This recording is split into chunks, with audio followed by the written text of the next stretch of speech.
Sleep apnea, there are two types. One is central sleep apnea, in which the brain does not send the correct stimulus to your brainstem to tell you to breathe at night. And the other type, which is much more common, is called obstructive sleep apnea. The muscles in your neck, when you lay down, they collapse. So there's an actual obstruction to airflow. And I actually have sleep apnea.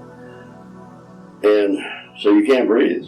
And many people will not breathe for a minute or two. And their wife will hit them real hard, make them wake up, or start breathing. So here's the typical thing that happens when this is a cycle of sleep apnea. The person lays down, goes to sleep, but he can't get air through it. Now, he doesn't know this, he's asleep. Can't get air through his throat. So the pressure will build and build and build. And of course they snore very loudly.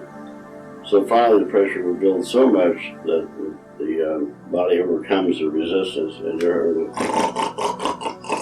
and then they go, and they start breathing again, but then it stops. It's like a cycle.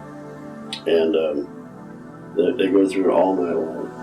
And it's dangerous for a lot of different reasons. So it's important to get those things diagnosed.